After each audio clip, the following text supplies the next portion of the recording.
कुछ हमारे मित्रों ने पूछा है कि रमज़ान आने वाला है, उसके बाद में ईद आएगी, तो क्या ऐसे में हमें यदि बुलाया जाए तो क्या उनके घर पर भोजन करना चाहिए?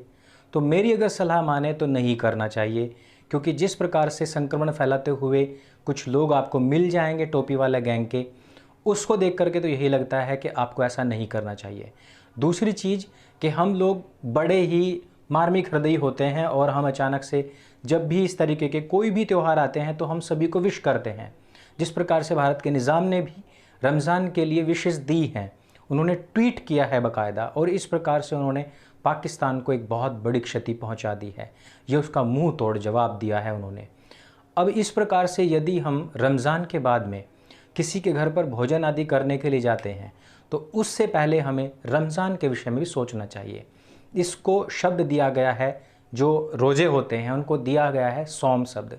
इसका अर्थ होता है घोड़ों को हफाना, यानी कि युद्ध की तैयारियां। यदि कुछ युद्धों को छोड़ दिया जाए तो हमने जिस प्रकार से पिछले दिनों स्पार्टकस के साथ में बात की थी और उसने बताया था कि अधिकतर युद्ध ऐसे हैं जो रमज़ान के दौरान ही लड़े जाते थे, और उस युद्धों में भी इन सब लोगों की प्रैक्टिसेस होती थी कि किस प्रकार से आपको सुबह से लेकर शाम तक बिना भोजन के रहना होता है युद्ध के दौरान। आप युद्ध के दौरान तीनों समय भोजन, चौथे टाइम चाय, ये सब नहीं कर सकते। तो यह जो रमज़ान है, यह पूरी की पूरी एक तैयारी है, एक ऐसी बटालियन की जिसको इस्लाम के नाम से हम जानते हैं, काफिरों के खिलाफ युद्ध की तैयारियाँ। और ये तैयारियाँ हर साल होती हैं। इसको पवित्र नाम दिया गया है जानबूझ करके, ताकि लोगों को उलझाए रखा जा सके, ताकि इसकी सच्चाई को लोग ना पहचान सकें। लेकिन इस दौरान होता क्या है? इस दौरान किसी भी गैर इस्लामिक व्यक्ति को दावा पेश करना, यानी कि उसको इस्लाम की दावत देना, ये बहुत पवित्र कार्य माना गया है। साथ ही साथ जब इस सब के बाद में जो ईद आती है उस समय पर भी मिठाई आदि बनाई जाती है और गैर इस्लामिक लोगों को बुला करके वह खिलाया जाता है। यह भी उस दावत का ही दूसरा स्वरूप माना गया है। यानी कि यदि कोई व्यक्ति आइडियोलॉजिकल तौर पर आपसे उस टाइम पर आपकी आइडियोलॉजी को स्वीकार ना करे, एक्सेप्ट ना करे, तो भी उसके साथ में मीठा मीठा बन करके जरूर रहना चाहिए। भविष्य में कहीं ना कहीं वो आपकी तरफ जरूर ही झुक जाएगा। इस तरीके का जो दावा है वो किया जाता है। तीसरा होता है कि जो आपको कुरान से मिलेगा, इसमें भी यही बताया गया है। कुरान की यदि हम आयतों को खंगालें तो उसमें भी यही बताया गया है कि पहले गैर इस्लामिक लोगों को घेरो, उनको यह दावा पेश करो। यदि वो नहीं मानता है तो उसको समझाओ। यदि वो फिर भी नहीं मानता है तो ये जो रमज़ान के दिन है, यदि ये हराम के दिन भी इनको कहा गया है, वाकई में ये हराम के दिन है। इन हराम के दिनों के बीत जाने के बाद में फिर इस तरीके के जो लोग हैं जो अस्वीकार करते हैं, उन लोगों की हत्या का भी प्रावधान उसमें कहा गया है कि उनको घेरना चाहिए, उनको घेर घोट करके मार डालना चाहिए यदि वो लोग इस्लाम को स्वीकार ना करें, यदि वो अल्लाह को स्वीकार ना करें। और वो अल्लाह कौन सा है? वो अल्लाह है जो कुरान में है। और कुरान किस पर आई थी? वो आई थी मोहम्मद के ऊपर, और मोहम्मद अल्लाह को जानता है और अल्लाह सिर्फ मोहम्मद को जानता है। तीसरा, इन दोनों के बीच में कोई गवाह है ही नहीं जो बता सके। यानी कि एक दूसरे की पीठ खुजलाई, एक दूसरे की पीठ थपथपाई। इसको सिंपल शब्दों में ये कह सकते हैं कि गंगाधर ही शक्तिमान है और शक्तिमान ही गंगाधर है। ये एक दूसरे में ही एक दूसरे के बारे में जानते हैं, अन्य इनके अलावा कोई भी इन दोनों के विषय में पूरी तरीके से नहीं जानता है। तो इस प्रकार से आप लोग इन सभी समयों को बहुत देखभाल करके गुजारें, क्योंकि इस समय पर वो मरने मिटने तलक के लिए तैयार हैं, केवल और केवल काफिरों को कन्वर्ट करने अथवा उनको समाप्त करने के लिए। जो जहर उनके सिर पर सवार है वो हम पिछले दिनों से देख रहे हैं कि किस हद तक इन लोगों के माइंड को, इनके ब्रेन को वॉश किया गया है काफिरों के खिलाफ। जैसे ही रमज़ान शुरू हुए, साथ ही साथ हिंदुस्तान के निज़ाम ने अपनी जो दिली दरियाई थी वो सारी की सारी दिखा करके, खोल करके सामने रख दी। दुकान अब खुल जाएंगी, आधा स्टाफ उसमें रखा जाएगा, सब सामान मिला करेगा। साथ ही साथ एक ट्वीट भी किया जिसमें कहा कि आप सभी को रमज़ान की मुबारकबाद।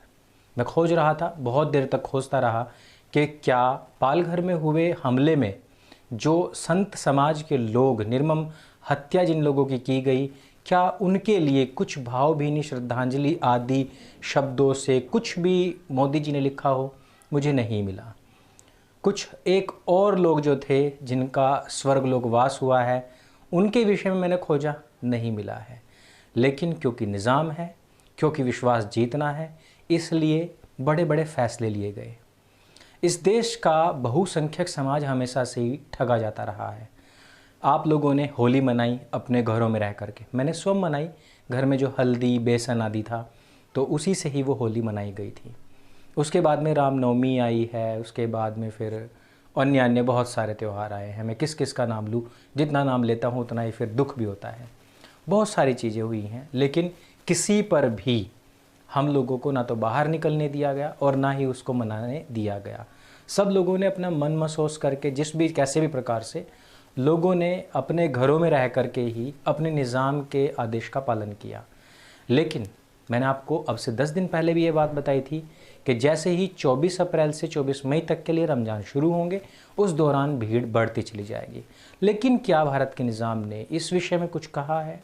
क्या उन्होंने कहा है कि साथ ही साथ आप लोग जो इस तरीके की बेहूदगियाँ कर रहे हैं उस पर भी थोड़ा कंट्रोल करेंगे? नहीं कहा है। भीड़ लगातार बढ़ती जा रही है, जो बेहूदगियाँ हैं वो लगातार बढ़ती जा रही हैं। साथ ही साथ जो कोरोना संक्रमित लोगों की संख्या है वो भी लगातार बढ़ती जा रही है। अब 1000, 1200, 1300, 1500 की संख्या में प्रतिदिन मरीज जो है वो बढ़ते जा रहे हैं। अब जिन लोगों की मौत हो रही है वो संख्या भी बढ़ती जा रही है, कन्फर्म जो हैं उनकी भी संख्या बढ़ती जा रही है। ऐसे समय में जो संकट है वो बढ़ता जा रहा है, लेकिन बाज़ारों को खोल दिया गया है। इसकी वजह कभी किसी को ये भी हो सकता है लगे कि भाई क्योंकि लॉकडाउन 2.0 है, काफ़ी दिन हो गए हैं, दिक्कतें आ रही थी, इस वजह से ये सब कुछ हुआ है। जो दिक्कतें तब थी वो दिक्कतें अब भी होंगी। जो वहाँ पर भीड़ जमा होगी उसके चलते आप लोग फिर भी दुकानों तक नहीं पहुँच पाएंगे। उन्हीं संकटों का सामना करते हुए आपको उतना ही सामान मिलेगा जितना पहले मिलता था। लेकिन इसको जानबूझ करके विश्वास जीतने के लिए खोला गया है, ऐसा मेरा मानना है। आप लोगों का क्या मानना है वो आपके ऊपर है।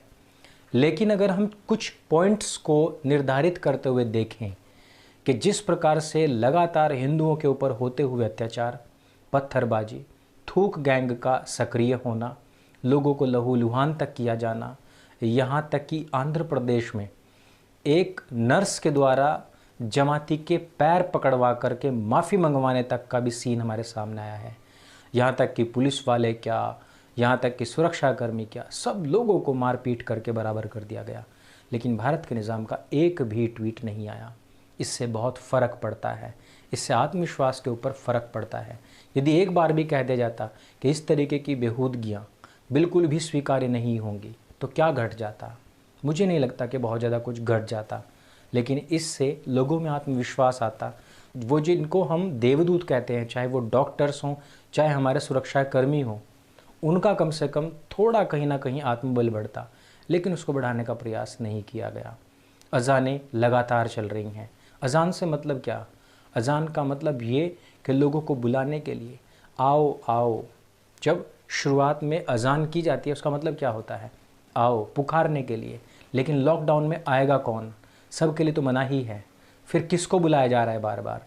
तो क्या आप मेरठ के उस बाज़ार की भीड़ को भूल चुके हैं जिसमें हज़ारों लोग हुजूम लगा करके उस टाइम पर ख़रीदारी कर रहे हैं?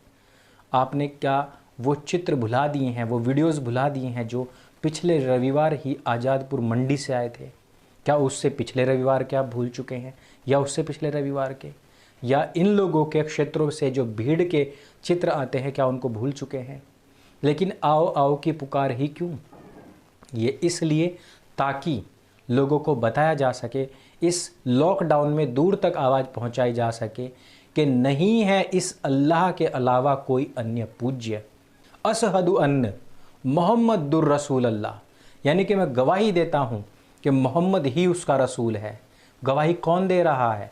मौलाना? उसने क्या मोहम्मद को देखा है? गवाही कौन देगा? गवाही वो दे सकता है जिसने किसी को देखा है। तो क्या अल्लाह यहाँ पर गवाही दे रहा है? कौन गवाही दे रहा है? और ये यहाँ के बहुसंख्यक समाज और जितने भी गैर मुस्लिम लोग हैं उनकी भावनाओं को आहत करने के लिए, केवल ताकि उनको बताया जा सके कि तुम्हारी कोई औकात नहीं है और अल्लाह के अलावा कोई भी पूज्य नहीं है। अर्थात जो आप अपने घरों में पूजते हैं, जिनको आप अपने घरों में बैठ कर के आजकल लॉकडाउन में पूज रहे हैं, वो सब के सब पूज्य नहीं हैं आपके सिर पर चढ़ करके एक अजान में 3 बार और दिन में 5 बार, यानी कि दिन में 15 बार और साल में जितनी बार होगा मल्टीप्लाई करके देख लेना।